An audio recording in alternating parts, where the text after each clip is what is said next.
पाहत होतो तिथे सुप्रिया सुळे यांनी आपला उमेदवारी अर्ज नुकताच भरलेला आहे। आता या घडीची सर्वात मोठी बातमी येते ती म्हणजे सुप्रिया सुळे यांना सुनेत्रा पवार आणि पार्थ पवार यांचं मिळून 55 लाख रुपये कर्जाचं देणं बाकी असल्याची माहिती समोर आली आहे। सुप्रिया सुळेंनी शपथपत्रात याबाबत माहिती दिली आणि याचाच अर्थ सुप्रिया सुळे बारामतीत ज्या सुनेत्रा पवारांविरोधात निवडणूक लढतायत त्याच सुनेत्रा पवारांकडून सुप्रिया सुळेंनी कर्ज घेतल्याचं समोर आलंय। सुप्रिया सुळेंचं शेतीचं उत्पन्न यंदा 0 रुपये असल्याचं देखील आपल्या शपथपत्रात त्यांनी नमूद केलंय।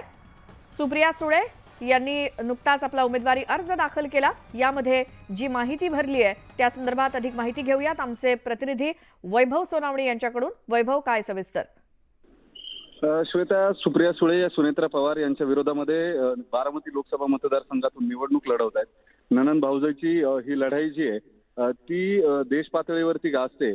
आज या दोन्ही उमेदवारांनी आपले उमेदवारी अर्ज जे आहेत ते पुण्याच्या विधान भवनामध्ये दाखल केलेत आणि त्याच्याबरोबर काही शपथपत्र जी आहेत ती जोडली आहेत। सुनेत्रा पवार यांचा अर्ज दाखल करण्याची प्रक्रिया अजून सुरू आहे, मात्र सुप्रिया सुळे जे आहेत त्यांचा अर्ज जवळपास तासाभरापूर्वीच दाखल झाला आहे आणि जे शपथपत्र त्यांनी दिलेलं आहे त्याच्यामध्ये अत्यंत धक्कादायक माहिती समोर येते। सुप्रिया सुळे यांनी सुनेत्रा पवार यांच्याकडून तब्बल 55 लाख रुपयांचं कर्ज घेतलंय आणि सुनेत्रा पवार आणि पार्थ पवार या दोघांकडूनही या दोघांचंही सुप्रिया सुळे या जवळपास 55 लाख रुपयांचं देणं लागतात अशी माहिती जी आहे ती त्यांनी शपथपत्रामध्ये दिलेली आहे। आणि सगळ्यात महत्वाची बाब म्हणजे जे शेतीचं उत्पन्न आहे सुप्रिया सुळे यांचं ते यंदाच्या वर्षी 0 रुपये या शपथपत्रामध्ये नमूद करण्यात आलेले आहे। गेल्या निवडणुकीमध्ये म्हणजे 2019च्या निवडणुकीत शपथपत्रात त्यांनी जी शेतीच्या उत्पन्नाची माहिती दिलेली होती त्यावरून सुप्रिया सुळे यांच्यावर मोठी टीका झालेली होती।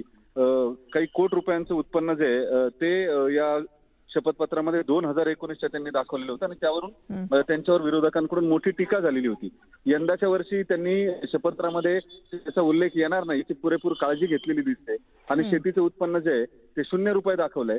मात्र सगळ्यात गमतीची बाब अशी असणार आहे ज्यांच्या विरोधात त्या निवडणूक लढतायत त्या सुनेत्रा पवारांना त्यांना 50 लाख रुपये देणे, आता हे 55 लाख रुपये देणे, आता हे 55 लाख रुपये ते निवडणुकीच्या दरम्यान देतात, निवडणूक झाल्यावर देतात की निवडणूक निकालाच्या नंतर देतात हे पाहणं जास्त महत्वाचं आहे। बिलकुल वैभव, धन्यवाद या माहितीसाठी।